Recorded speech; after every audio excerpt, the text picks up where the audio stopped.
The movie begins by showing a man named Mitch Rapp and his girlfriend, Katrina Harper.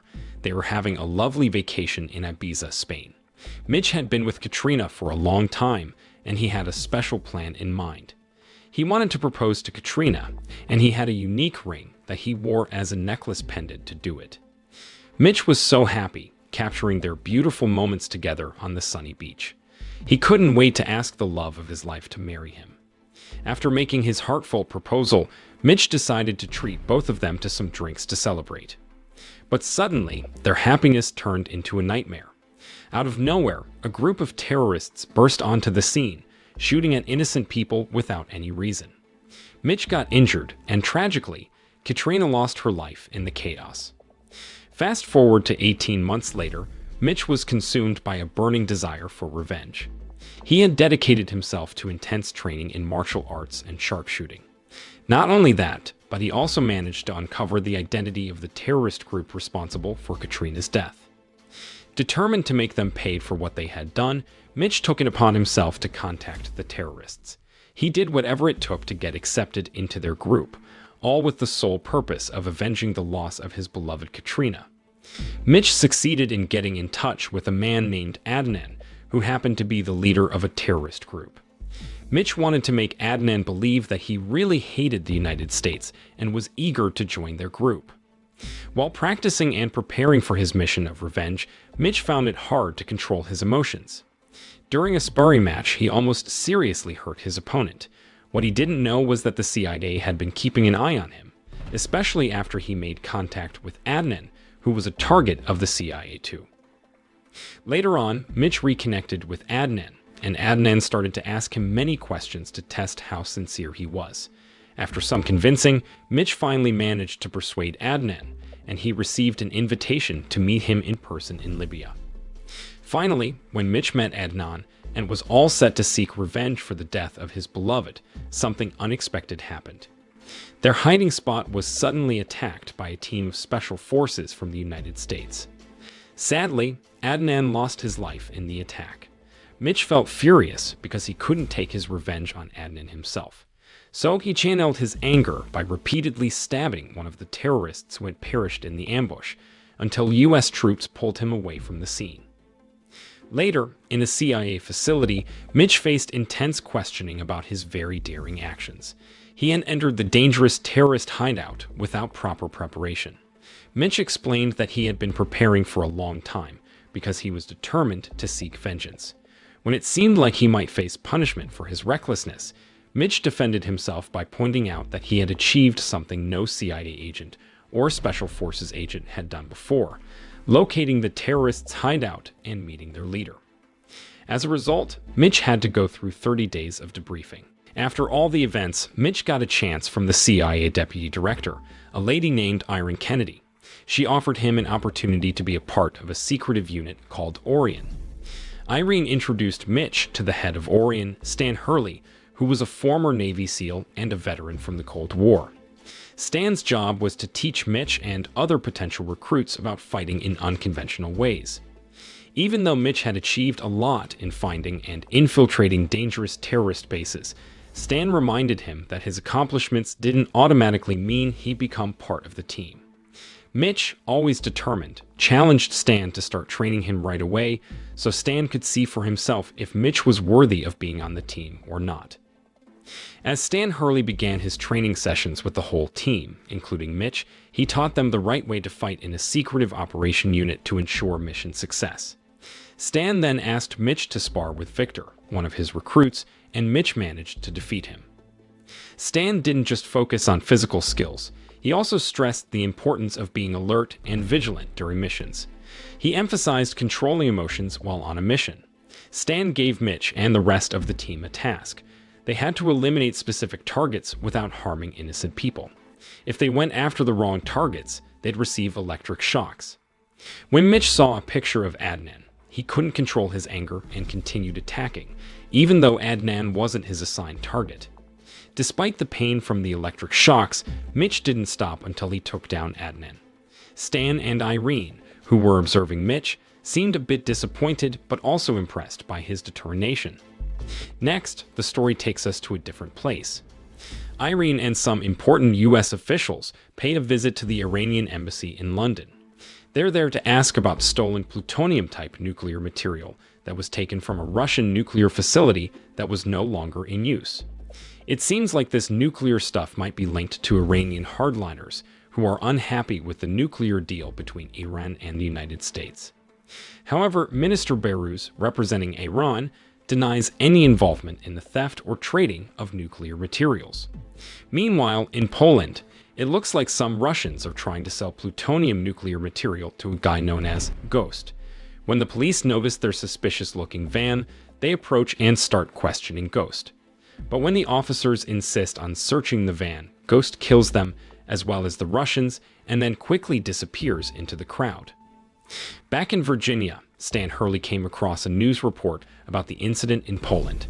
It was captured on CCTV cameras nearby.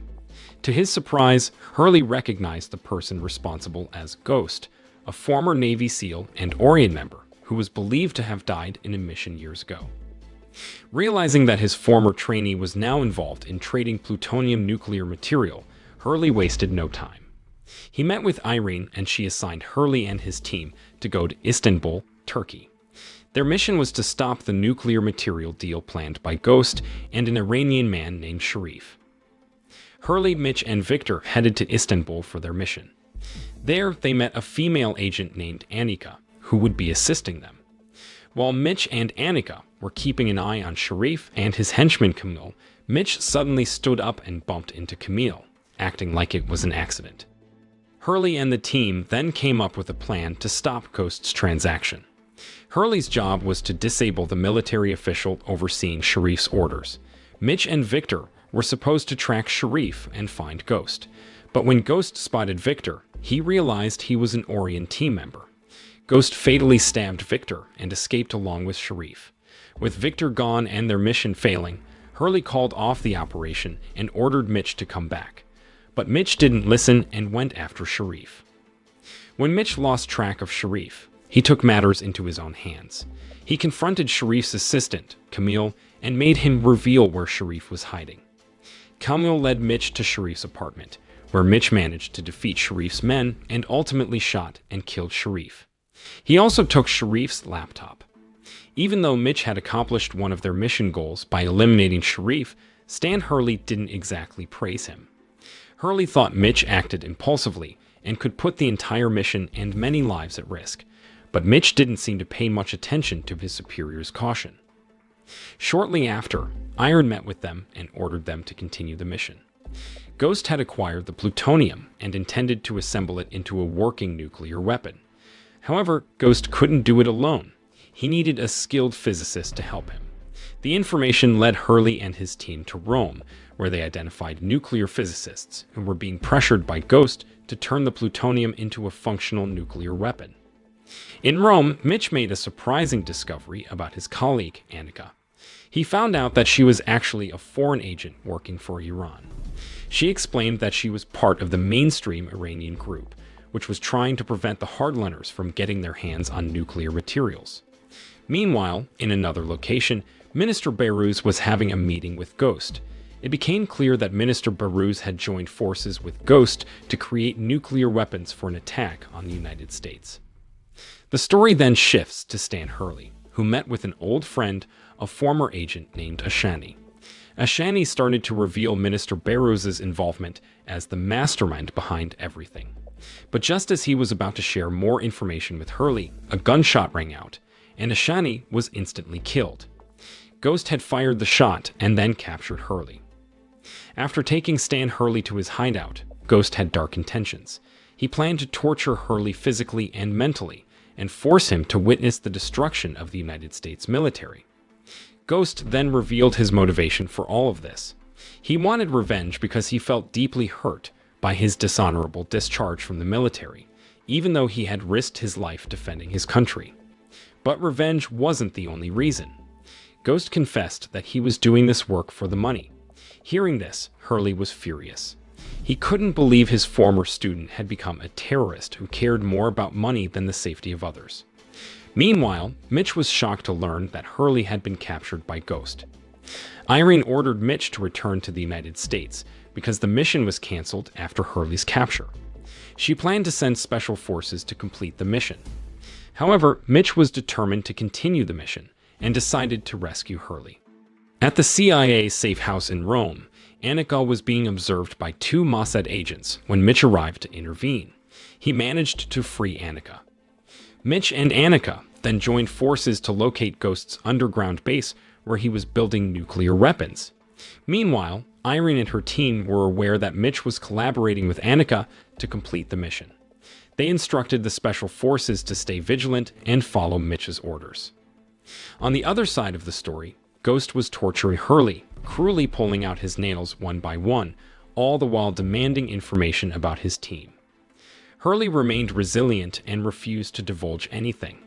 When Minister Barrows pressed for a swift end to the interrogation, Ghost killed him and his henchmen and activated the nuclear bomb.